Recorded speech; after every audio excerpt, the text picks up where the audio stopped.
মুবারক করিম ছিলেন তৎকালীন সৌদি আরবের বহুত একজন বড় লোকের গোলাম। তো মুবারক করিমের দায়িত্ব ছিল উনি একটা ডালিম বাগান, আনার বাগানের পাহারাদারি করতো, মালি ছিল।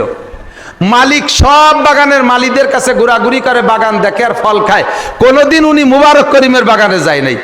আজকে সিদ্ধান্ত নিয়েছে মুবারক করিমের বাগানে যাবে। যায় মুবারক করিমের বাগানে যে বলতে, মুবারক তোমার বাগানে কোনোদিন আসি নাই, আজকে আসছি তোমার বাগানে, আনার থেকে একটু আনার খাও। মুবারক করিম বাগান ঘুরে সবচেয়ে বড় যে লাল আনারটা ওইটি আইনে খুলে প্লেটে করে মালিককে দানা দিছে। মালিক দুইটা দানা মুখে দিয়ে এত টক, চোখ দিয়ে পানি চলে আসছে, মুখ ভাঙ্গি নিয়ে আসছে। মালিক ধমক দিছে, মুবারক যে মালির বাগানে যাই সে সবচেয়ে ভালো ফল খাওয়ায়, আর তুমি তোমার বাগানে আসছি, তুমি বেঁচে খুঁটি আমার একটা টক ফল খাওয়াইলে, তুমি একটা মিষ্টি ফল খাওয়াবো না, আমি তো মালিক। তো মুবারক কান্দে দিয়ে কয়, মালিক আপনার বাগানের কোন গাছের কোন ফলটা মিঠি আর কোনটা টক এ তো আমি জানি না। তো কি জানিস রে, তুই 20 বছর এই বাগানে তাই তুই খাইস নি? কয় না, আপনি তো আমার খাইতে কন না, আপনি তো আমার পাহারা দিতে কইছেন।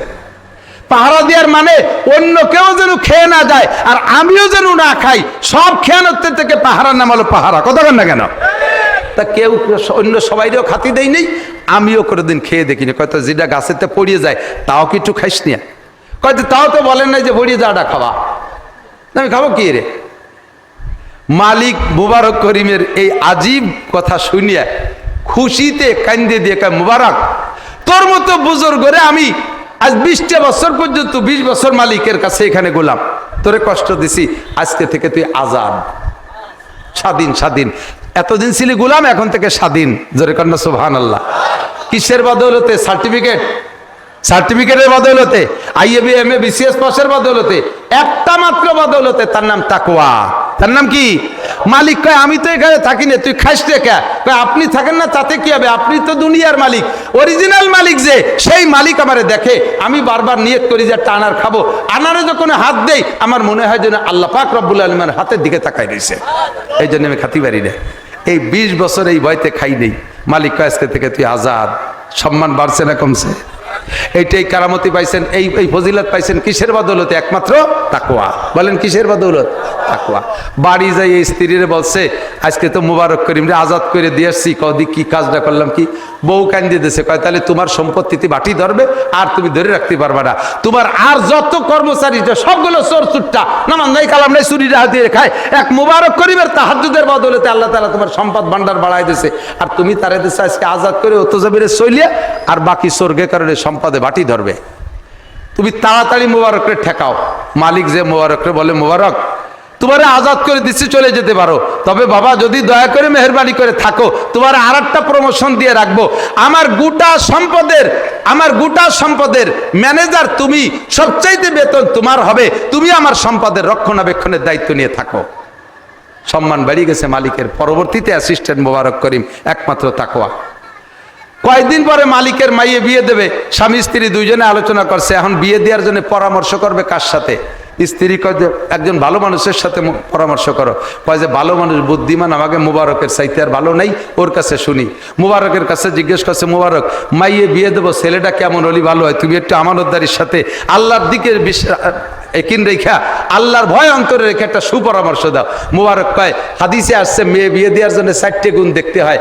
1 নম্বরে সুন্দরী, 2 নম্বরে বংশীয়, 3 নম্বরে দেখতে হয় ধনজন আছে কিনা, 3 নম্বরে ধনজন, 4 নম্বরে দিনদারি দেখতে হয়। আর হুজুর বলেন, ফাসপারবি জাতির দিন, দিনদারিকে প্রাধান্য দাও। সম্পদ থাকলে ভালো, চেহারা থাকলে ভালো, বংশ ভালো হলে ভালো, না হলে কোনো সমস্যা নাই, দিনদারিকে প্রাধান্য দাও। মালিকরে এই কথা বললে মালিক কয়, মুবারক তাহলে এই জাতীয় একটা ছেলে খোঁজ, আমার মেয়ে বিয়ে দেব। মুবারক 1 বছর খুঁজে আইছে, কয় কি স্যার আমি ভাই নেই। কারণ মুবারকের মতো ওইরকম মুত্তাকিন মানুষ ও তো খুঁজবে, ওই সাইজের মানুষ। সারা দেশ ভরে খুঁজে না পাইয়া কয়, স্যার এই যে আপনারে ফেরত দিলাম, আমি পারলাম না। এখন স্বামী স্ত্রী দুইজনে পরামর্শ করে কয়, আর খোঁজাখুঁজির দরকার নাই, মুবারকের চাইতে ভালো দিনদার ভদ্র ছেলে হয় না, আর এদিক ওদিকের দরকার নাই। মুবারকরে ডাকিয়ে কয়, বাবা মাইয়েটা তোর সাথে বিয়ে দিয়ে দিলাম। মালিকের কাছ থেকে আজাদ হয়েছে, মালিকের চিফ ম্যানেজার হয়েছে, মালিকের লাস্টে জামাই হয়েছে। আমার গোটা সম্পদের 3 ভাগের 1 ভাগ তোর নামে দলিল করে দিলাম। সব কিছু পাইতেছে, রিজিকের ব্যবস্থা একমাত্র তাকওয়ার বিনিময়। কিসের? তাকওয়া। লাস্ট ফিনিশিং কি হয়েছে? সেই দম্পতিতে যে সন্তানটা হয়েছে সেই সন্তানটার নাম আব্দুল্লাহ। তাই বলা হয় আব্দুল্লাহ ইবনে মুবারক সারা পৃথিবীর সমস্ত মুহাদ্দিসের মধ্যে শ্রেষ্ঠ মুহাদ্দিস।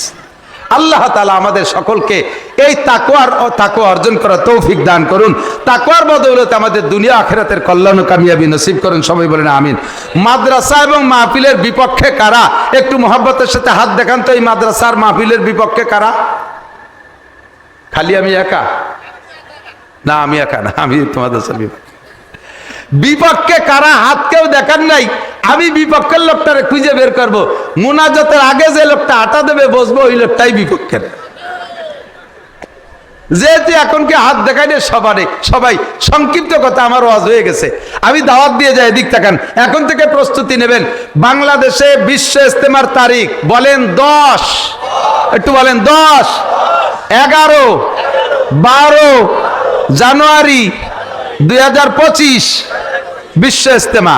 ঠিক আছে তো? ইনশাআল্লাহ যাবেন তো? ইনশাআল্লাহ। শেষ কথা হলো তাআওয়ানু আলাল বিররি ওয়াত তাকওয়া ওয়ালা তাআওয়ানু আলাল ইসমি ওয়াল উদওয়ান। যুবক, বলতে চাইছিলাম আজকে সেদিক, কিন্তু হুজুরের কথা চলে আসছে অন্য দিক। সেই বিষয় ছেড়েই দিছি। সংক্ষিপ্তভাবে দুটো না বলে পারি না।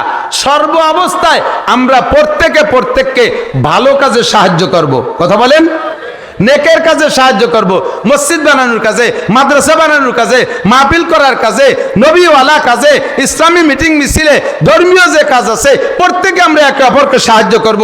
একা একা কোনো কাজ করা যায় না, একা একা করা যায় না। আমাদের কওমি মাদ্রাসাগুলো বেসরকারি মাদ্রাসা, সরকার সাইড দিয়ে পয়সাও দেয় না, একটা পয়সাও দেয় না। একটু সার্টিফিকেট দেবে বলে এখন সুতা আমাকে ধরাই দেয় মৌলানার বছর, তা ধুয়ে বাড়ি খালি পেট ব্যথাও সারে না। ওই দিয়ে আমাকে কোনো জায়গায় চাকরি বাকরিও দেয় না। আমাদের বোর্ডিং চালাইতে হয়, মাদ্রাসা নির্মাণের কাজ, জায়গা জমি কিনতে হয়। এজন্য আমাদের সাহায্য করার জায়গা আছে। ওয়ালা তাআওয়ানু আলাল ইসমি ওয়াল উদওয়ান। জীবনও কোনোদিন দুর্গা পূজা, সরস্বতী পূজা, লক্ষ্মী পূজা, কালী পূজা, বড় পূজা, কার্তিক পূজা, মাঘী পূর্ণিমা, হিন্দুদের কোন পূজা পাঠ অনুষ্ঠানে যাব? আরো জোরে। তাদের কাজে সাহায্য সহানুভূতি করব, ক্ষতিও করব না, উপকারও করতে যাব না। কথা বলেন ঠিক না? তাদের ক্ষতিও করব না যতক্ষণ তারা আমাদের ক্ষতি না করে, আর তাদের উপকারেও যাব না। ওই জায়গাটা আদমশুমারি হয়, ও জায়গা যারা গেছে সকলকে ফেরেশতা দিয়ে গুনি একটা লিস্টি করে ফেলে। ও জায়গা হিন্দুর ফাঁকে ফাঁকে জামাল কামাল লালটু বল্টু জুয়েল টুয়েল আব্দুল খালেক আব্দুল মালেক জরিনা সকিনা ডলি বলি, আবার ফাঁকে ফাঁকে হরিপদ নলি ঋষি গৌর গোবিন্দ ব্যানার্জি চ্যাটার্জি ভট্টাচার্য, এ খাতা জড়াই গড়াই গেছে। আল্লাহ ফেরেশতাকে কুয়াইনতে লেখছিস, উড়াকান দিতে লেখছিস নি? কয় না, এই তো যশোরের দুর্গা পুজোতে লেখছি। তো জায়গা মুসলমান পালি কইতে কয় যে এই সব মুসলমানরা ওই জায়গা গেছে লাড্ডু খাতে। নাড়ু নাড়ু নাড়ু কয় নাকি? লাড়ু। ওই জায়গায় হিন্দু বাড়ির লাড়ু না খাইয়া মাদ্রাসায় আইসো, মাটি দিয়ে কুলুকির ডেলা বানাইতেছি, 3টে খাইয়ে পানি খেয়ে বাড়ি যাইও। ও যশোরবাসী এদিক টাকান। মাল মাল 3 নম্বর প্রশ্ন কি? 3 নম্বর ইমিগ্রেশন একটু বলতে হবে মাল। একটু সবাই কান মাল, আবার কোন মাল? মিনাই রাখতেছে বা কোত্থেকে কামাই করেছো? চুরি করে, ডাকাতি করে, টন মারছো, মন মারছো, করোনা ভাতা মেরে খাইছো, রোডের পিচ মেরে খাইছো? জবাব দিয়ে যাও। কারেন্টের খাম্বা খেয়ে ফেলাইছে, তারও উড়ামুড়া দিয়ে খেয়ে ফেলাই দিচ্ছে। কই না গল্পটা মনে আছে তো? অস্ত সবই শোনেন। চার দোকানে দাঁড়ায় দেই, আল্লাহ একবার, আল্লাহ ওয়াজাগারে কুমির খেয়ে ফেলতেছে। আছে না জিওগ্রাফিতে? আমি কই যে কি সত্যি খায় না, এমনি ছবিতে এডিট করছে। এক বুড়ো কয়, বেটা তোর বাড়ি কোন?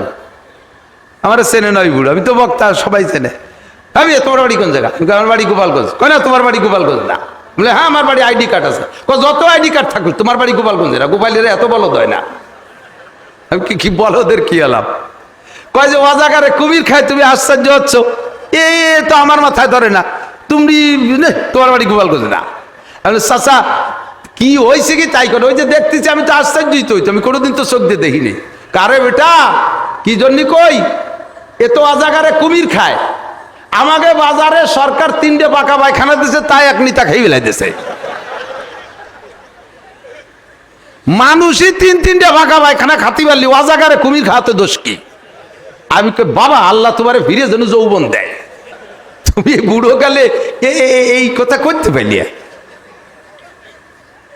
নেতায় ভাকা পায়খানা খায়, নেতায় রাস্তা খায়, বেশি দিন খাওয়া যায় না। কতক্ষণ না গেল হালাল খাও বহুদিন খেতে পারবা, হারাম খাও বেশি দিন খেতে পারবা না। ঠিক ঠিক না?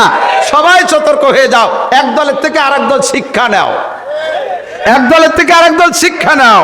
ও দোস্ত, প্রধানমন্ত্রীর হাতে রাষ্ট্রীয় ক্ষমতা, সেনাবাহিনী তার হাতে, পুলিশ তার হাতে, র্যাব তার হাতে, বিডিআর তার হাতে, আনসার তার হাতে, নৌবাহিনী তার হাতে, বিমান বাহিনী তার হাতে, যুবলীগ তার হাতে, ছাত্রলীগ তার হাতে, কৃষক লীগ তার হাতে, মূর্খ লীগ তার হাতে, সব দল তার হাতে। নিরস্ত্র কয়টা পুলা পানের জাপড়ে সব পেলাইতে চলে যা লাগছে। কতক্ষণ ঠিক ঠিক না? এখন যারা আসো তারা সেখান থেকে শিক্ষা নাও, বেশি লাফালাফি করো না, ভদ্রতার সাথে দেশ চালানোর সিদ্ধান্ত নাও। আল্লাহ তাআলা পছন্দ করলে তোমাদের হাতে দেশ দেবে। ভুল বলেছি? কোন দলকে কটাক্ষ করেছি? শিক্ষা এক দলের কাছ থেকে আর এক দল নাও। উল্টো পাল্টা করবা, সেই মালিকের হাতে কলকাঠি চাবি, মালিকের হাতে কলকাঠি চাবি। ঠিক কি ঠিক না? কেউ রে হারাইতে আল্লাহ তাআলার গুণী করা লাগে না, জিতানোর জন্য অস্ত্র লাগে না। নিরস্ত্রকে আল্লাহ তাআলা বিনা অস্ত্রে জিতাই দিতে পারে, যেটা আল্লাহর ওয়াদা। ইয়াকুম মিনকুম ইসরুনা সাবিরুনা ইয়াগলিবু মিয়াতাইন। আরে ন্যায় নিয়ে, হক নিয়ে, সত্য নিয়ে 20 জন মানুষ দাঁড়াবি, আমি 200 জন বিপক্ষের লোক, 200 জন অপরাধীকে আমি আল্লাহ তাআলা ঠগাই দেব, পরাজিত করে দেব।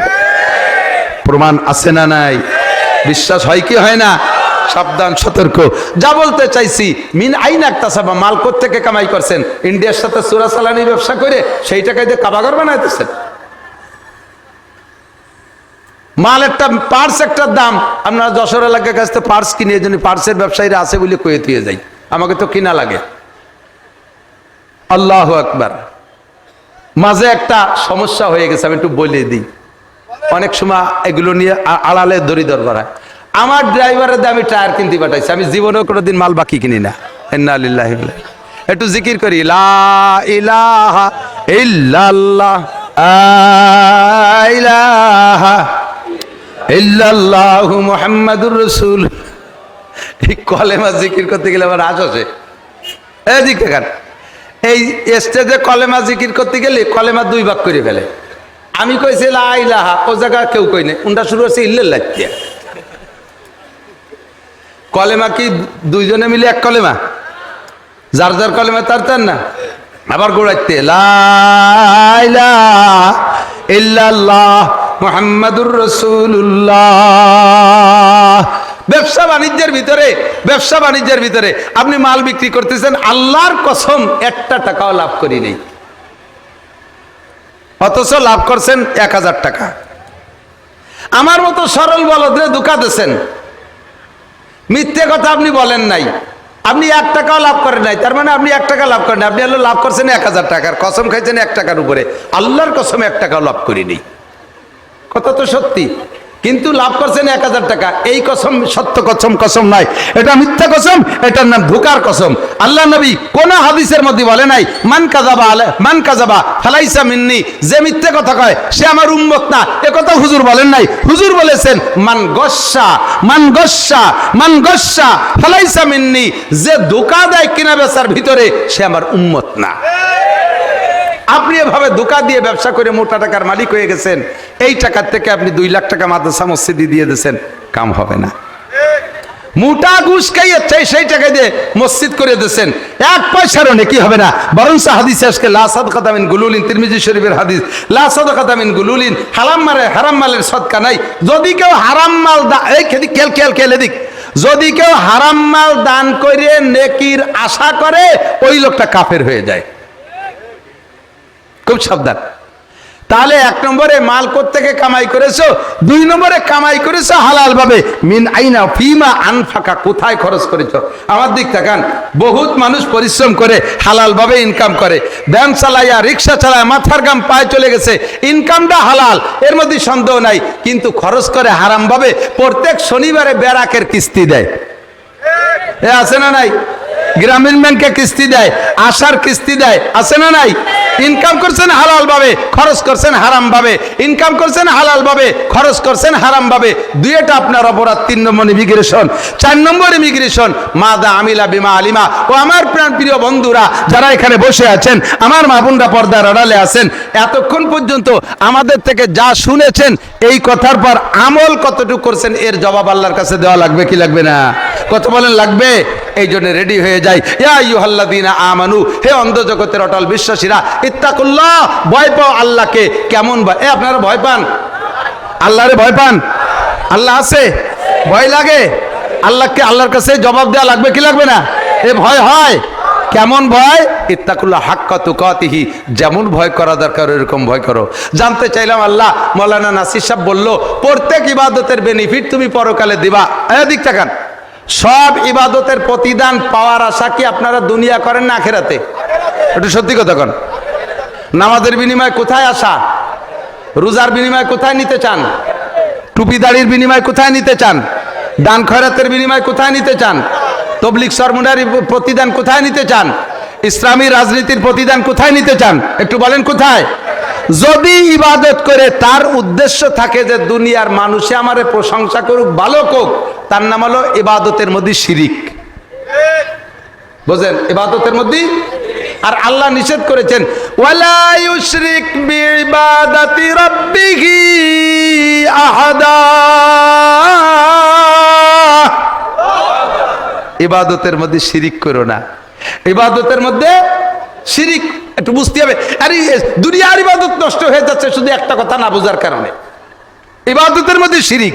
বহুত স্টেজে যে দেখি আমি ছাড়া, বক্তা ছাড়া একটা চেয়ার খালি আছে, উলামায়ে কেরাম নিচে দিয়ে বসা, এই চেয়ারটা খালি, কেউ নাই।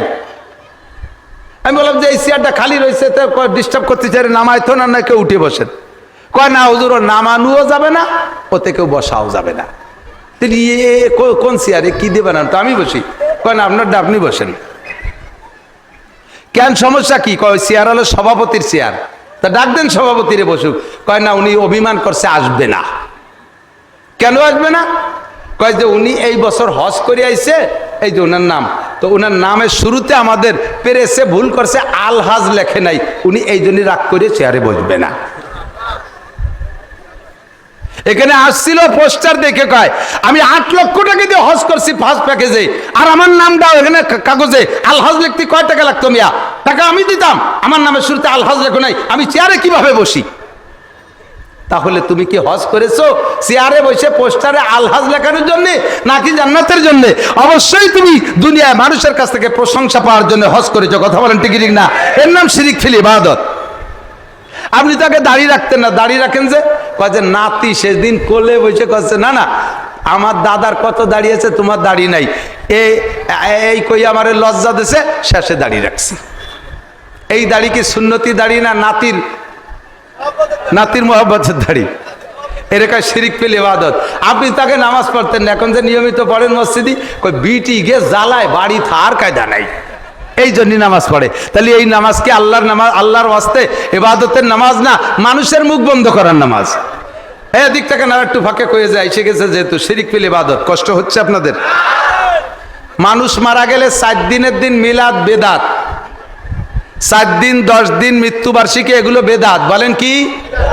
ভালো করে এখন আর ব্যাখ্যাতে বোঝানোর সময় নাই, সংক্ষেপে বোঝেন বিদাত। আমাদের যশোরে হুজুর রহমতুল্লাহ মারা গেছে, উলামায়ে কিরাম যারা আছেন সাক্ষী দেন, আজও মিলাদ হয় নাই। চরমুনাই পিসাব মারা গেছে, আজও মিলাদ হয় নাই। হাফেজি হুজুর মারা গেছে, আজও মিলাদ হয় নাই। শাইখুল হাদিস সাহেব মারা গেছে, আজও মিলাদ হয় নাই। ফজলুল হক আমিনী মারা গেছে, আজও মিলাদ হয় নাই। আহমদ শফি সাহেব জুনায়েদ বাবুনগরী মারা গেছে, আজও মিলাদ হয় নাই। কথা বলেন ঠিক ঠিক না? যদি মিলাদ সুন্নত হইতো, ইবাদত হইতো, আমরা বাদ দিতাম না। আমাদের মৌলবীকে বর্তমানে পয়সার অভাব নাই, আল্লাহর রহমতে। আমার বাপ মারা গেছে 7 সালে, আমরা সব কয় ভাই হুজুর আমাকে ছেলে মেয়েও আল্লাহর রহমতে যথেষ্ট, মিলাদ পড়তে মানুষ ডাকা লাগে না। সে কোরআন পুড়িয়ে গেছে আল্লাহর রহমতে, মিলাদের কোরআন। আমাকে জিলাপি কিনতেও পয়সার অভাব নেই, কিন্তু আজও মিলাদ দেই নেই, কোনোদিন দেই নেই, কোনোদিন দেব না। এই কথা সুন্দর করে বুঝাই দিছি। এরপরে ওনাদের বাড়ি একজন মারা গেছে, সাথে সাথে জানাজার মাঠে দাঁড়ায় দাওয়াত দিয়ে দিয়েছে, আমক আজকে কি বার? আজকে শনিবার, শনিবারে বাপ মারা গেছে, রবি সোম মঙ্গল বুধবারে আমাদের বাড়ি সকলের দাওয়াত। জিজ্ঞেস করবেন যে তুমি দি সেদিন মাঠে বসে নাসির হুজুরের সাথে কথা দিয়ে আসলে যে এটা বেদাত করা যাবে না, তাই আজকে আবার দাওয়াত দিলে? কয় যে তা তো বুঝি, আর কিছু না করলে মানসি কি কয়, একেবারে কিছু না করলি তোমার গরু জবাই হবে, মিলাদ হবে, খাওয়া হবে, কিন্তু তুমি নেকি পাবে না একটুও, কারণ এই কাজটা তুমি ইবাদতের জন্য করো নাই, এটা করেছো মানসি কি বলে সেই কথা ঠেকানোর জন্য। কথা কন না কেন? এর নাম হলো শিরিক ফিল ইবাদত। ওয়ালা ইউশরিক বিইবাদাতি রাব্বিহি আহাদা। তাহলে যাহা ইবাদত করি সব দুনিয়ার জন্য না আখিরাতের জন্য? আল্লাহর কাছে বলবেন যে আল্লাহ, নাসির হুজুর বলল নামাজের প্রতিদান দুনিয়ায় পাই, হজের প্রতিদানও দুনিয়ায় পাই, জাকাতের প্রতিদানও দুনিয়ায় পাই, তাকওয়া একটা ইবাদত, এর প্রতিদান কি ইবাদত দুনিয়ায় কি আছে? আখিরাতে তো আছেই আছে, দুনিয়ায় কি আছে? এদিক থেকে আমি দুইটা তিনটে কথা বলে দেবো। এক নম্বরে, তাকওয়ার বিনিময় আল্লাহ তাআলা বিপদ থেকে মুক্তি দান করে। কোথায় পাইলাম? আল্লাহ পাক বলেন, ওয়ামাইয়াত্তাকিল্লাহা ইয়াজআল লাহু মাখরাজা। আপনি মামলায় আছেন, মামলায় আছেন, আপনি আপনার মামলা কেস আছে আপনার নামে, আপনি বড় দিনাদায়িক আছেন, মারাত্মক কোনো অন্যায়তে আপনি বিপদগ্রস্ত, এখান থেকে যদি আপনাকে উঠে আসতে হয়, বিপদ থেকে বের হতে হয়, তাহলে আপনার ভিতরে আল্লাহর ভয় গভীরভাবে সেট করেন। আল্লাহর ভয় সেট করার প্রমাণ কি? আপনি এক ওয়াক্ত নামাজ কাজা করতে পারবেন না, জামাতের সাথে নামাজ পড়বেন, মিথ্যে কথা বলতে পারবেন না, হারাম জিনিস মুখে দিতে পারবেন না। আল্লাহর ভয় যার আছে, যার ভিতরে আল্লাহর ভয় আছে, ওই লোকটা কোনো প্রকার অন্যায় করতে পারে না, ওই লোকটা কোনো অন্যায় করতে পারে না। আল্লাহ তাআলা তাকে বিপদ থেকে মুক্তি দান করে। যেমন আপনি বাস্তবে দেখেন, হযরত ইউসুফ আলাইহিস সালাতু ওয়াস সালাম আটকাইছে জুলাইখা, কিসসা তো সবাই জানেন, সংক্ষেপে মাথায় বলি। ইউসুফ আলাইহিস সালামের রূপ ছিল কেমন জানেন? জুলাইখা কেন পাগল? মিশরের 100 মহিলা লেবু কাটতে যে হাত কাটিয়া তারপরে সেটা স্বীকার করছে যে জুলাইখার অন্যায় না।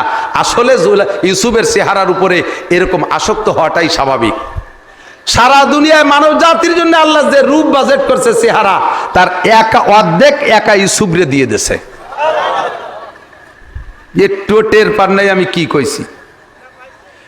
আমার নবী বাদে আদম আলাইহিস সালাম থেকে কিয়ামত পর্যন্ত মানুষের জন্য একটা রূপের বরাদ্দ আছে, টোটাল রূপের অর্ধেক একা ইউসুফরে দিয়েছে। কন্ততালি রূপটা কেমন হয় আরো বুঝতে সহজ হবে। আর যে অর্ধেক, সেই অর্ধেকের অর্ধেক আবার ইউসুফ আলাইহিস সালামের দাদি দিয়ে দিয়েছে। তাহলে 75%, 12 আনা দাদি পুতা, আর 4 আনা আমাকে সবার মধ্যে ভাগ হয়েছে। ওই প্রিয়াঙ্কা চোপড়া আরো যারা আছে আর কি, সবাই দিয়ে দিয়েছে। এই একটু ভাগে পাইয়ে তাই একজনের জন্য আর একজন পাগলের রেলগাড়ির তলে মাথা দিচ্ছ, কচু গাছের সাথে গলায় দড়ি নষ্ট। তালি বুঝে দেখেন ইউসুফের চেহারা কেমন ছিল। আটকাইছে ঘরের ভিতরে টলমলে ভরা যৌবনের যুবক। জুলাইখাও সুন্দরী ছিল তৎকালীন, ইউসুফ আলাইহিস সালামের দাদির পরেই বিশ্ব সুন্দরী জুলাইখা, সেও টলমলে ভরা যৌবনের যুবতী। ঘরের ভিতরে ইউসুফ আলাইহিস সালামকে আটকাইয়া 7টা দরজার ভিতর দিয়ে খিল দিয়ে তালা দিয়ে নিয়ে ভিতরে নিয়ে সম্পূর্ণ কাপড় খুলে ফেলাইছে। একজন যুবক, টলমলে যুবক, ভরা যৌবনের যুবকের সামনে যদি নির্জন কক্ষে মহিলা নিজেই এই অ্যাটেনশনটা নেয়, তাহলে বলেন তার ইমান সেভাবে সে জায়গা ঠিক রাখা কত কঠিন। ইউসুফ আলাইহিস সালাম নিজেই বলতে বাধ্য হয়েছে, কোরআন শরীফের আয়াতে আছে, ওমা উবাররিউ নাফসি, আমি ওই সময় নিজের নফসের উপরে কোনো আত্মবিশ্বাসই হারাই ফেলাইছি, নিজের নফসের উপরে আত্মবিশ্বাস হারাই ফেলেছি, কোনো বিশ্বাস রাখতে পারতেছিলাম না, বারবার আমার অ্যাক্সিডেন্টের দিকে টেনে নিয়ে যাচ্ছিল। ওমা উবাররিউ নাফসি ইন্না নাফসা লাআম্মারাতুম বিসসু ইল্লা মা রাহিমা রাব্বি, আল্লাহ যারে বাঁচায় সে ছাড়া বাঁচতে পারবে না। ওই মুহূর্তে আল্লাহ আমারে বাঁচাইছে, জোরে কন্না সুবহানাল্লাহ। একমাত্র আল্লাহর ভয় ভিতরে কাজ করতেছিল। উনি কয় আমি এই কাজ করব, ভয়ে থরথর করে কাঁপতেছে। ইতিমধ্যে দেখে ইউসুফ আলাইহিস সালাতু ওয়াস সালামের আব্বা জান ওই ঘরের ভিতরে আঙ্গুল কামড়ায় ধরে বসে রয়েছে। ওই জায়গা কি ইউসুফ আলাইহিস সালামের আব্বা যাওয়ার জায়গা?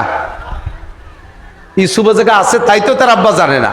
অথচ দেখতেছে আল্লাহ বাঁচাবে বিদায় ছেলের বাপের সামনে ছেলেতে এই জাতীয় অন্যায় করতে পারে না। আল্লাহ এই জন্য পাহারা দেওয়ার জন্য তার আব্বার ছবিটাকে ওখানে পৌঁছে দিয়েছে। আঙ্গুল কামড়ায় ধরে বসে রয়েছে। উনি বুঝছে যে আমার আব্বা তো নিশ্চয়ই এখানে আসে নাই, আমারে বাঁচানোর জন্য আমার আল্লাহ আব্বারে পাঠাই দিয়েছে। 2 নম্বরে, জুলাইখা ছিল মূর্তি পূজারী। ওর ওই রুমের মধ্যে যে মূর্তি আছে, মূর্তির মাথা কালা কাপড় দিয়ে এই র্যাবের মতো বাইন্দে দলায় রেখেছে। এখন ইউসুফ আলাইহিস সালাম বলে, জুলাইখা এটা কি? কয় যে ওইটা আমার দেবতা, ওইটা আমার ভগবান, আমি ওর ইবাদত বন্দেগী করি, ওর পুজো পাঠ করি। তো ওর মুখ মাথা এভাবে কালা কাপড় দিয়ে বাঁধছো কা? কয় কি? এখন যে কাজের সিদ্ধান্ত নিছি ভগবানের সামনে এটা করা ঠিক নাই, জন্য ওর চোখ বেঁধে তুইছি। ইউসুফ আলাইহিস সালাম সুযোগ পেয়ে কয়, তুমি যার ইবাদত করো তার চোখ কালা কাপড় দিয়ে বাঁধলি সে দেখে না, আর আমি যার ইবাদত করি তার চোখ কোনো কাপড় দিয়ে বাঁধা যায়? কাজেই আমি তার সামনে, তোমার বই দেবতার সামনে, মাটির মূর্তির সামনে যদি করতে না পারো, তাহলে আমি আমার আল্লাহর সামনে করতে পারবো না। কইয়েই মারছে দৌড়, আল্লাযীনা জাহাদু ফিনা লানাহদিয়ান্নাহুম সুবুলানা। আল্লাহর ভয় অন্তরে থাকার কারণে দৌড় মারছে দরজার দিকে। দরজার মালিক কে? জুলাইখানা আল্লাহ। একে একে 7টা দরজা খুলে দিয়েছে। আল্লাহ কয়, মাইয়াত্তাকিল্লাহ ইয়াজআল লাহু মাখরাজা। আমারে ভয় পেয়ে চেষ্টা কর, আমি তোর বাঁচার ব্যবস্থা দরজা খুলে দেব। অসংখ্য কিস্সা আছে, বলতে গেলে রাতের পর রাত কেটে যাবে। আপনিও যদি এই জাতীয় বিপদে পড়েন, আল্লাহকে ভয় পান, দেখবেন ব্যবস্থা আল্লাহ করিয়ে দিয়েছে। আল্লাহ ব্যবস্থা করিয়ে দেবে। কথা বলুন ঠিক ঠিক না? 1 নম্বরে বিপদ থেকে মুক্তির ব্যবস্থা তাকওয়া। 2 নম্বর হলো, এদিক তাকান, প্রশস্ত রিজিক যদি পাইতে চান তাহলে সম্মানী রিজিকের ব্যবস্থা আছে তাকওয়ার মধ্যে। কিসের মধ্যে? সম্মানী রিজিক আছে। আর সম্মানী রিজিক, অসম্মানী রিজিক যে আনে সে আনে আছে। বস্তা বস্তা চুরি হয়ে খাইয়ে দাস বলে ফলাই বেড়ালাম, এইরকম রিজিকের দরকার আছে? কত করে কেন? সম্মানী রিজিক অল্প হোক, তার মধ্যে বরকত আছে, ঠিক না? উর্দুতে বলে, ইজ্জত কি সুখী রুটি বেহতার, জিল্লত কি বর্গে মুসলমান সে। এ আমার মা বোনরা, বেশিরভাগ মানুষে ব্যারাক, অ্যাডামস, কারিতাস, বিআরডিবি, স্বনির্ভর জাগরণী চক্র, এই আশা, গ্রামীণ ব্যাংক সহ সমস্ত সমিতির মধ্যে পুরুষরা ঢোকে মহিলাদের প্ররোচনায় প্ররোচিত হইয়া। মহিলারা খালি হিট মারে, এক মাইদুর ঘরে আইছি, ওর ছোট ভাই যশোরের মধ্যে 3 তালা দিয়েছে, আর মাইদু আইজো ঝুপড়ি খুঁড়ির মধ্যে বস্তির মধ্যে পড়িয়ে রয়েছে। এই মহিলারা এমন ভাবে বিরক্ত করে, লাস্টে দায় থেকে বিভিন্ন প্রকার হারাল হালাম বাসা কোটে নেই, যাইয়ে ইনকাম করার দিকে ধাবিত হয়। আমার মা বোনরা, দুনিয়ায় বেশিক্ষণ সময় না, অল্পক্ষণ পরে চলে যেতে হবে। যতক্ষণ আছি ইজ্জতের সাথে থাকতে চাই। কতক্ষণ না কেন? ইজ্জতের সাথে হালাল রুজি খেয়ে থাকতে চাই। যদি ইজ্জতের সাথে হালাল রুজির প্রশস্ত ব্যবস্থা চান, আল্লাহ পাক রব্বুল আলামিন বলেন, ওমাইয়াত্তাকিল্লাহ ইয়াজআল লাহু মাখরাজা ওয়া ইয়ারযুকহু মিন হাইসু লা ইয়াহতাসিব। ধারণার বাহির স্থান থেকে রিজিকের ব্যবস্থা করে। ছোট্ট একটা গল্প বলে আমি শেষ করে দিচ্ছি, আমাদের কাছ থেকে শুনেও থাকতে পারেন। যেহেতু তরদানলিল বাবা আসছে, আবারও স্মরণ করার জন্য গল্প বলতেছি। আব্দুল্লাহ ইবনে মুবারক রাহমাতুল্লাহ আলাইহি, রইসুল মুহাদ্দিসিন, সারা পৃথিবীর সমস্ত মুহাদ্দিসিনদের ভিতরে বড় মুহাদ্দিস হিসেবে ধরা হয় আব্দুল্লাহ ইবনে মুবারককে। এই আব্দুল্লাহ ইবনে মুবারকের, আব্দুল্লাহ হলো মুহাদ্দিস, বাপের নাম মুবারক, মজাদার, বাপের নাম মুবারক করিম। এই মুবারক করিম ছিলেন তৎকালীন সৌদি আরবের বহুত একজন বড় লোকের গোলাম। তো মুবারক করিমের দায়িত্ব ছিল, উনি একটা ডালিম বাগান, আনার বাগানের পাহারাদারি করতো, মালি ছিল। মালিক সব বাগানের মালিকদের কাছে ঘোরাঘুরি করে, বাগান দেখে আর ফল খায়। কোনোদিন উনি মুবারক করিমের বাগানে যায় নাই। আজকে সিদ্ধান্ত নিয়েছে মুবারক করিমের বাগানে যাবে। যায় মুবারক করিমের বাগানে যে বলতে, মুবারক তোমার বাগানে কোনোদিন আসি নাই, আজকে আসছি, তোমার বাগানে আনার থেকে একটু আনার খাও। মুবারক করিম বাগান ঘুরে সবচেয়ে বড় যে লাল আনারটা, ওইটা আইনে খুলে প্লেটে করে মালিককে দানা দিছে। মালিক 2টে দানা মুখে দিয়ে এত টক, চোখ দিয়ে পানি চলে আসছে, মুখ ভাঙিয়ে নিয়ে আসছে। মালিক ধমক দিছে, মুবারক, যে মালির বাগানে যাই সে সবচেয়ে ভালো ফল খাওয়ায়, আর তুমি, তোমার বাগানে আসছি, তুমি বেঁচে খুঁটে আমার একটা টক ফল খাওয়াইলে, তুমি একটা মিষ্টি ফল খাওয়াবো না? আমি তো মালিক। তো মুবারক কান্দি দিয়ে কয়, মালিক, আপনার বাগানের কোন গাছের কোন ফলটা মিঠি আর কোনটা টক, এ তো আমি জানি না। তো কি জানিস রে, তুই 20 বছর এই বাগানে তাই তুই খাইস নি? কেন? আপনি তো আমার খাইতে কর না, আপনি তো আমার পাহারা দিতে কইছেন। পাহারা দেওয়ার মানে অন্য কেউ যেন খেয়ে না যায়, আর আমিও যেন না খাই। সব খেয়ানত্বের থেকে পাহারার নাম হলো পাহারা। কথা বলেন না কেন? তা কেউ অন্য সবাইরেও খাতি দেয় নেই, আমিও কোনোদিন খেয়ে দেখিনি। কয়তো যেটা গাছেতে পড়িয়ে যায় তাও কি একটু খাইস নিয়া? কয়তো তাও তো বলেন নাই যে পড়িয়ে যাওয়াটা খাওয়া, আমি খাবো কি রে? মালিক মুবারক করিমের এই আজীব কথা শুনিয়া খুশিতে কান্দে দিয়ে কয়, মুবারক, তোর মতো বুজুর্গরে আমি আজ 20টা বছর পর্যন্ত 20 বছর মালিকের কাছে এখানে গোলাম, তোরে কষ্ট দিছি, আজকে থেকে তুই আজাদ, স্বাধীন। স্বাধীন এতদিন ছিলি গোলাম, এখন থেকে স্বাধীন। জোরে কন্যা সুবহানাল্লাহ। কিসের বদৌলতে? সার্টিফিকেটের বদৌলতে, আইএবি, এমএ, বিসিএস পাসের বদৌলতে, একটা মাত্র বদৌলতে, তার নাম তাকওয়া। তার নাম কি? মালিক কয় আমি তো এখানে থাকি না, তুই খাইস রে কে? কয় আপনি থাকেন না তাতে কি হবে, আপনি তো দুনিয়ার মালিক, অরিজিনাল মালিক যে সেই মালিক আমারে দেখে। আমি বারবার নিয়ত করি যে একটা আনার খাবো, আনারে যখন হাত দেই আমার মনে হয় যেন আল্লাহ পাক রব্বুল আলামিনের হাতের দিকে তাকাই রয়েছে, এই জন্য আমি খাতি পারি না। এই 20 বছর এই ভয়তে খাই নেই। মালিক কয় আজকে থেকে তুই আজাদ। সম্মান বাড়ছে না কমছে? এইটাই কারামতি পাইছেন, এই ফজিলত পাইছেন কিসের বদৌলতে? একমাত্র তাকওয়া। বলেন কিসের বদৌলত? তাকওয়া। বাড়ি যাই এই স্ত্রীরে বলছে আজকে তো মুবারক করিম রে আজাদ করে দিয়ে আসছি। কদি কি কাজটা করলাম কি? বউ কান্দে দিয়েছে, কয় তাহলে তোমার সম্পত্তিতে বাটি ধরবে আর তুমি ধরে রাখতে পারবে না। তোমার আর যত কর্মচারী সবগুলো চোর চুট্টা, নামাজ নাই কালাম নাই, চুরিটা হাত দিয়ে খায়। এক মুবারক করিমের তাহাজ্জুদের বদৌলতে আল্লাহ তাআলা তোমার সম্পদ ভান্ডার বাড়াই দিয়েছে, আর তুমি তারে দিয়েছে আজকে আজাদ করে অত যাবিরে চলিয়ে, আর বাকি স্বর্গে কারণে সম্পদে বাটি ধরবে। তুমি তাড়াতাড়ি মুবারকরে ঠেকাও। মালিক যে মুবারকরে বলে মুবারক তোমারে আজাদ করে দিচ্ছি, চলে যেতে পারো, তবে বাবা যদি দয়া করে মেহেরবানি করে থাকো তোমার আর একটা প্রমোশন দিয়ে রাখবো। আমার গোটা সম্পদের ম্যানেজার তুমি, সবচাইতে বেতন তোমার হবে, তুমি আমার সম্পদের রক্ষণাবেক্ষণের দায়িত্ব নিয়ে থাকো। সম্মান বেড়ে গেছে মালিকের। পরবর্তীতে অ্যাসিস্ট্যান্ট মোবারক করিম, একমাত্র তাকওয়া। কয়েকদিন পরে মালিকের মাইয়ে বিয়ে দেবে, স্বামী স্ত্রী দুইজনে আলোচনা করছে এখন বিয়ে দেওয়ার জন্য পরামর্শ করবে কার সাথে। স্ত্রী কয় যে একজন ভালো মানুষের সাথে পরামর্শ করো। কয় যে ভালো মানুষ বুদ্ধিমান আমাকে মুবারকের চাইতে আর ভালো নাই, ওর কাছে শুনি। মুবারকের কাছে জিজ্ঞেস করছে মুবারক মাইয়ে বিয়ে দেবো, ছেলেটা কেমন হলি ভালো হয়? তুমি একটু আমানতদারির সাথে আল্লাহর দিকে একিন রেখা, আল্লাহর ভয় অন্তরে রেখে একটা সুপরামর্শ দাও। মুবারক কয় হাদিসে আসছে মেয়ে বিয়ে দেওয়ার জন্য 4টে গুণ দেখতে হয়। 1 নম্বরে সুন্দরী, 2 নম্বরে বংশীয়, 3 নম্বরে দেখতে হয় ধনজন আছে কিনা, 3 নম্বরে ধনজন, 4 নম্বরে দিনদারি দেখতে হয়। আর হুজুর বলেন ফাসপারবি জাতির দিন, দিনদারিকে প্রাধান্য দাও। সম্পদ থাকলে ভালো, চেহারা থাকলে ভালো, বংশ ভালো হলে ভালো, না হলে কোনো সমস্যা নাই, দিনদারিকে প্রাধান্য দাও। মালিকরে এই কথা বললে মালিক কয় মুবারক তাহলে এই জাতীয় একটা ছেলে খোঁজ, আমার মেয়ে বিয়ে দেবো। মুবারক 1 বছর খুঁজিয়ে আইসে কয় কি স্যার আমি ভাই নেই। কারণ মুবারকের মতো ওইরকম মুত্তাকিন মানুষ ও তো খুঁজবে ওই সাইজের মানুষ। সারা দেশ ভরে খুঁজে না পাইয়া কয় স্যার এই যে আপনারে ফেরত দিলাম, আমি পারলাম না। এখন স্বামী স্ত্রী দুইজনে পরামর্শ করে কয় আর খোঁজাখুঁজির দরকার নাই, মুবারকের চাইতে ভালো দিনদার ভদ্র ছেলে হয় না, আর এদিক ওদিকের দরকার নাই। মুবারকরে ডাকে কয় বাবা মাইয়েটা তোর সাথে বিয়ে দিয়ে দিলাম। মালিকের কাছ থেকে আজাদ হয়েছে, মালিকের চিফ ম্যানেজার হয়েছে, মালিকের লাস্টে জামাই হয়েছে। আমার গোটা সম্পদের 3 ভাগের 1 ভাগ তোর নামে দলিল করে দিলাম। সব কিছু পাইতেছে, রিজিকের ব্যবস্থা একমাত্র তাকওয়ার বিনিময়। কিসের? তাকওয়া। লাস্ট ফিনিশিং কি হয়েছে? সেই দম্পতিতে যে সন্তানটা হয়েছে সেই সন্তানটার নাম আব্দুল্লাহ।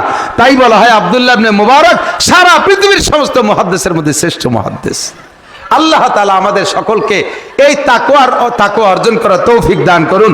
তাকওয়ার বদৌলতে আমাদের দুনিয়া আখিরাতের কল্যাণ ও কামিয়াবি নসিব করুন। সবাই বলেন আমিন। মাদ্রাসা এবং মাহফিলের বিপক্ষে কারা? একটু মহব্বতের সাথে হাত দেখান তো। এই মাদ্রাসার মাহফিলের বিপক্ষে কারা? খালি আমি একা? না আমি একা না, আমি তোমাদের বিপক্ষে কারা? হাত কেউ দেখান নাই। আমি বিপক্ষের লোকটারে খুঁজে বের করবো। মুনাজাতের আগে যে লোকটা আটা দেবে বসবো ওই লোকটাই বিপক্ষের। যেহেতু এখন কি হাত দেখাই না সবাই সংক্ষিপ্ত কথা, আমার ওয়াজ হয়ে গেছে, আমি দাওয়াত দিয়ে যাই। এদিক তাকান, এখন থেকে প্রস্তুতি নেবেন। বাংলাদেশে বিশ্ব ইজতেমার তারিখ বলেন 10, একটু বলেন 10, 11, 12 জানুয়ারি 2025 বিশ্ব ইজতেমা। ঠিক আছে তো? ইনশাআল্লাহ যাবেন তো? ইনশাআল্লাহ।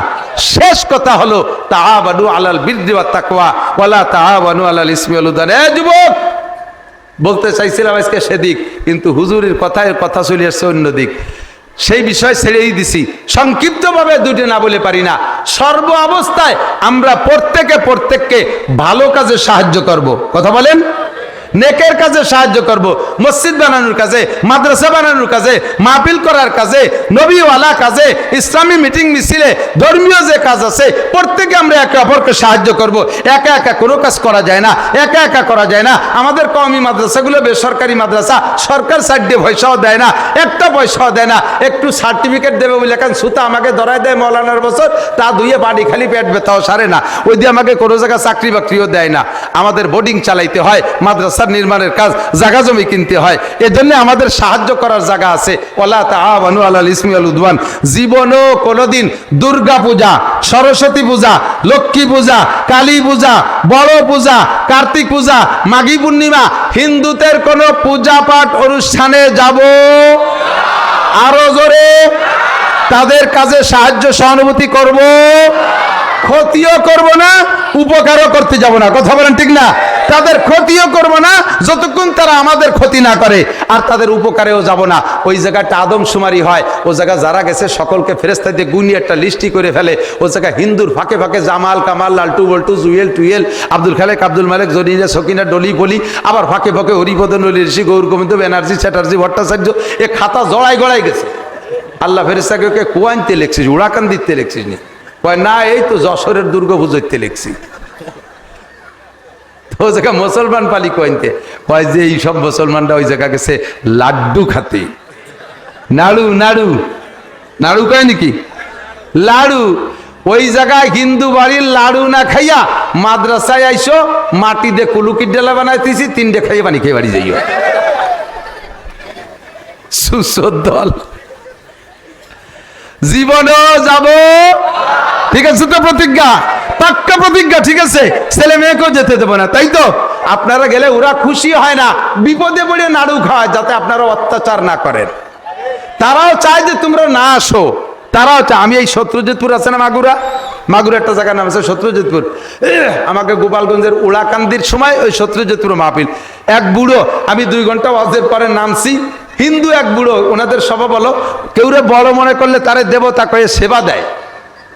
আমি বয়ানের পরে নামার পরে বুড়ো ডাইরেক্ট আমার পার সিজদা পড়িয়ে মুহির মধ্যে আঙ্গুল দুড়ু দিয়ে আমার লিয়ে কি রে, বাবা তুমি ভগবান, বাবা তুমি ভগবান।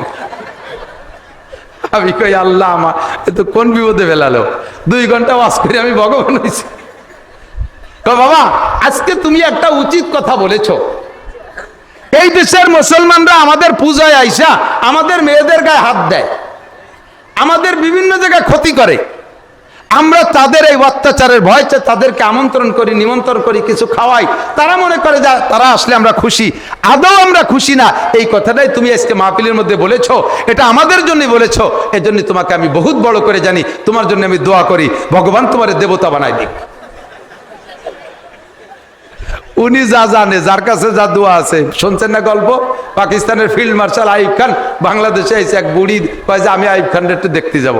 আইয়ুব খানের কাছে যে গোষ্ঠী সেই মিটিং এর মধ্যে গেছে, যাইয়া আইয়ুব খান তো বিশাল জুন পাঞ্জাবি, বাবা একটু মাথা নিচে আসছে, মাথা আদ্যে দোয়াতে আল্লাহ জানে তোমার বড় দারোগা বানায় দেয়। এরম বড় দারোগা তো আইয়ুব খানের পায়খানার পানি আগে দেওয়ার সুযোগ পায় না। সে আইয়ুব খান ফিল্ড মার্শাল, তারে বড় মানে বুড়ির কাছে বড় দারোগাই বড়, তে লোকের কাছে দেবতাই বড়, আমার দেবতা বানানোর দোয়া দিচ্ছে। কি কোন কথার পর? আমি উচিত কথা বলেছি যে মুসলমান হিন্দুদের পূজায় যাবা না, তারা তোমরা গেলে ওয়া খুশি, তোমরা গেলে তারা খুশি না, তারা তোমাদের এখানে আসে না, তোমরা তাদের ওখানে যাবা, ঠিক আছে তো? ইনশাআল্লাহ ভালো কাজে সাহায্য করবো, মন্দ কাজে নয়। যশোরবাসী আল্লাহ তাআলা আপনাদেরকে আলাদা একটা মাটিতে জন্ম দিছে, এই এলাকার মাটির মধ্যে বরকত, 12 মাস কাল ফসল হয়। আল্লাহর রহমত, আমাদের গুবাইলি মাটি, এত বরকতে মাটি, সাইডে কুষ্টাওয়ালি পরে তার কিছু হয় না, সাইডে ইরিদানলি একেবারে 10 মাস থায় পানি কে পানি তলানো, কিচ্ছু হয় না। আম গাছ লাগাইছি, সে আম গাছে আম ধরছে, দেয় যে আমের কোনো জায়গা হুটো ফাটা নাই, কাটিয়ে দেয় যে তার মধ্যে ইঞ্জিনিয়ার যে বসে রয়েছে। আর এই বাইরে আম কোনোটার মধ্যে পোকান মাকড় নাই। আপনাকে এনতে লিচু খাই কত ভালো, আর আমরা এই লিচু লাগালে লিচুর চেয়ে বেশি বড়। সবকিছু মিলে আল্লাহ আপনাকে বরকত দিয়েছে, ব্যবসা বাণিজ্য, খেত খামার। মাদ্রাসার সামান্য 10 লাখ টাকার দিনা, মাদ্রাসার সামান্য 10 লাখ টাকার দিনা, এখানে কয়েক হাজার মানুষ আছেন, কয়েক হাজার মানুষ আছেন। আমার বিশ্বাস এমন এমন মানুষ আছে যে একজন মানুষই এই মাদ্রাসার 10 লাখ টাকার দিনা পরিশোধ করে দিতে পারে, আছে না নাই? এর ভিতরে আপনি আল্লাহকে দেবেন, উলামায়ে কেরামের পাশে থাকবেন, আল্লাহ পাক রব্বুল আলামিন আপনার পাশে থাকবে। আল্লাহ নবী বলেন, মা কানাল আবদু ফি আউনি আকিহিল মুসলিম কানাল্লাহু ফি আউনিহি। তুমি যদি মুসলমান ভাইয়ের বিপদ উদ্ধারের পাশে দাঁড়াও, আল্লাহ তাআলা তোমাকে বিপদ উদ্ধার করে দেবে।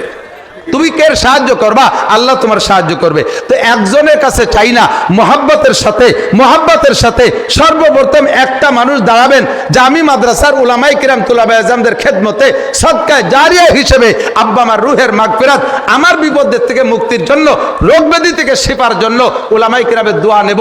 50,000 টাকা, 50,000 টাকা আমি আল্লাহর রাস্তায় এই মাদ্রাসার লিল্লাহ ফান্ডে দান করব। আল্লাহ তাআলা আপনার জন্য আমরা দোয়া করব, লাখ লাখ কোটি কোটি টাকার মালিক বানায় দেবে, সুস্থতার চেয়ে লম্বা হায়াত দান করবে, পুরো ফ্যামিলি মক্কা মদিনা জিয়ারত নসিব করবে। যেই লোকটা উঠে হাঁটা দেবে, বুঝবো যে ওই লোকটা